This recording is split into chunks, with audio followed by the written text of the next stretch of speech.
spend between 10 and 15 minutes to address it.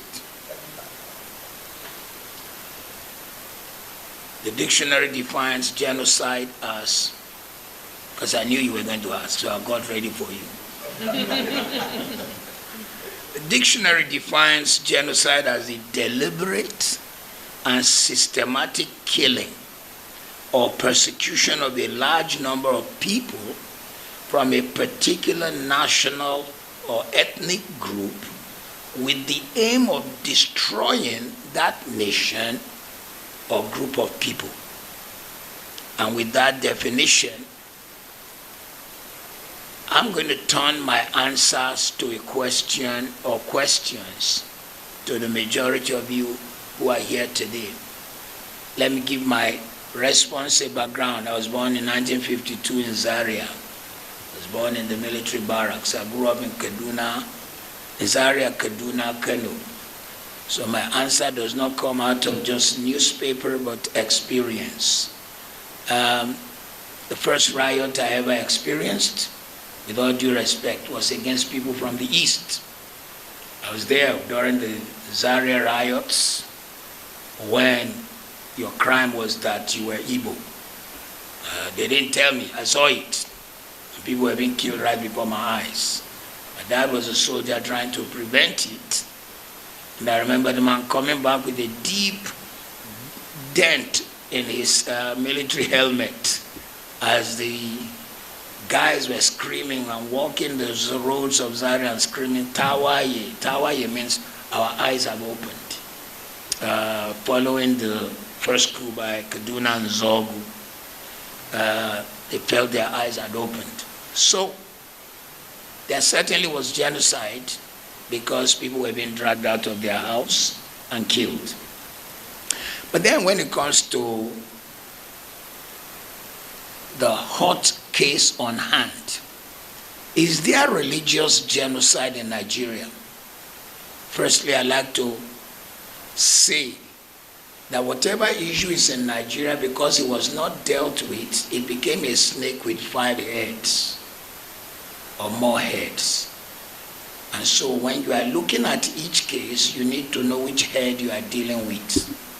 Bandit is a head. Banditry is a head. Terrorism is a head. Fulani herdsmen carrying guns and invading people's farm, chasing them out, is another head. The guys who demand money, what did they call them? Kidnappers is a head, and there are many more heads. And then deliberate chasing of people away from their land and immediately putting another tribe there is a head. So, are these things happening in Nigeria or not? I'll just take you down some historical cases and I'll ask you, is it really happening in Nigeria?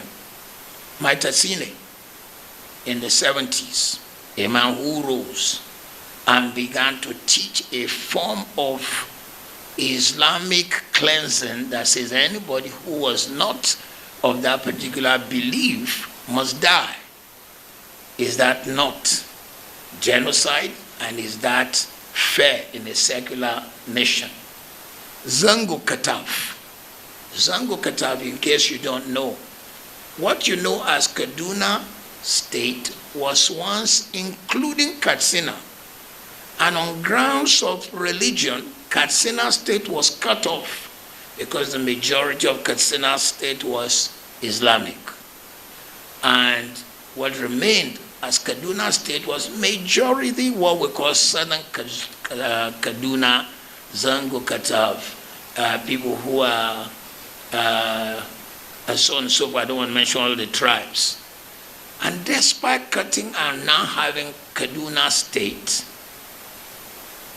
the south of Kaduna State is 99% Christian, producing Professor Ishaya Audu, first Vice Chancellor Amadu Bello, producing General Ishaya Bameyi, producing former Deputy Governor, Central Bank, Melafia.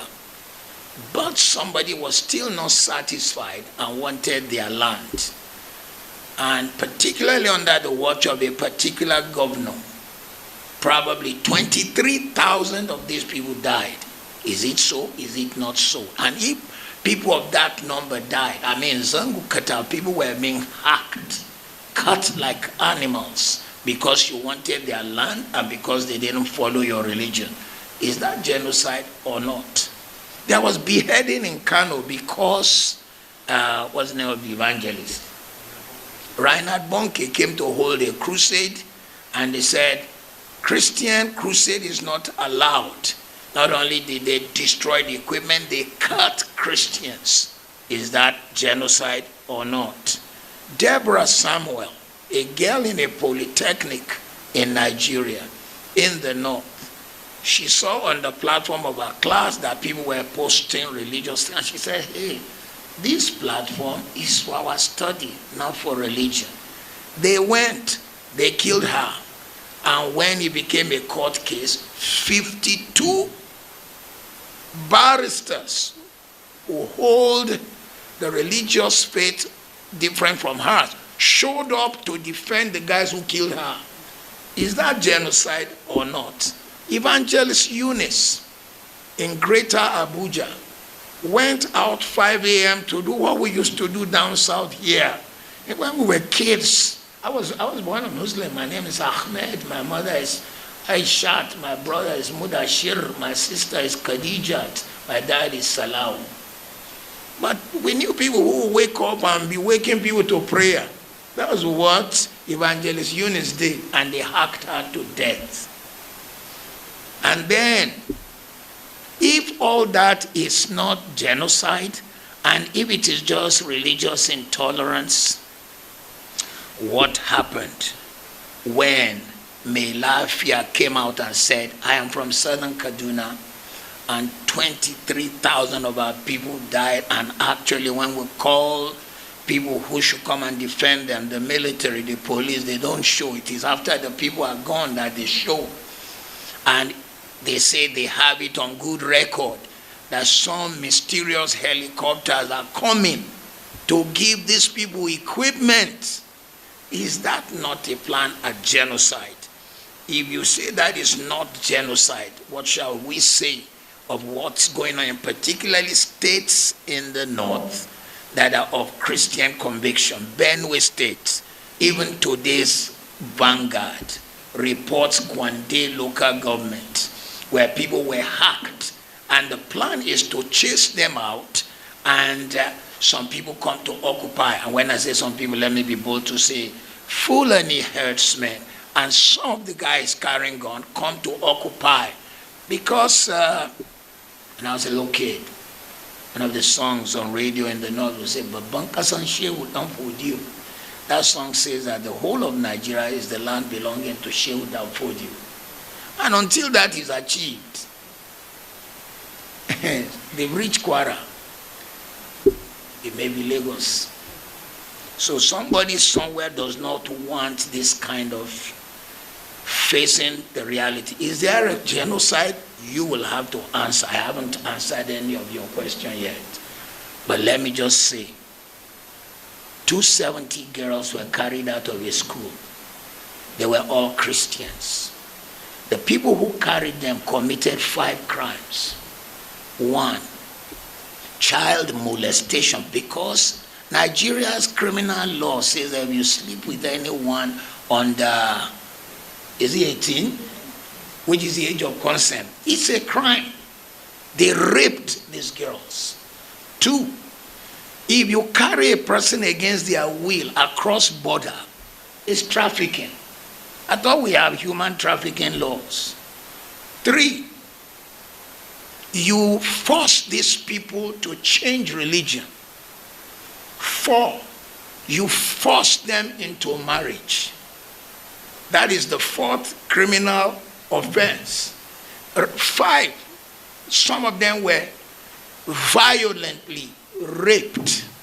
And then 6, some of them were killed. The same people who committed this crime You said you forgave them. Who forgave them?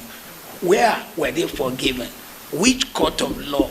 Is it the government that said, okay, we suspend the criminal laws of Nigeria in the case of Boko Haram, who carried this girl, whatever of the Hydra heads carried the girls?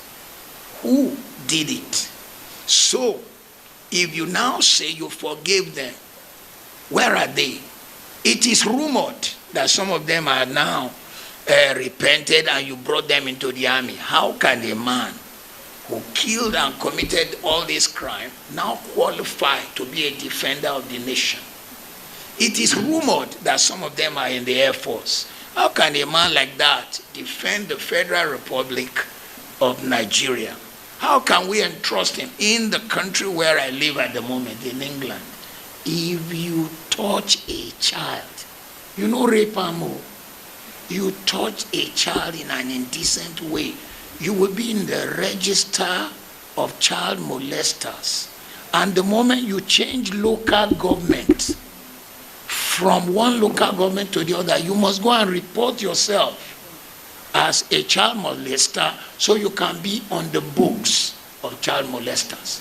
Once the court have passed a case against you that you molested, anytime you move, you don't need the police to do it. You have to go and report yourself.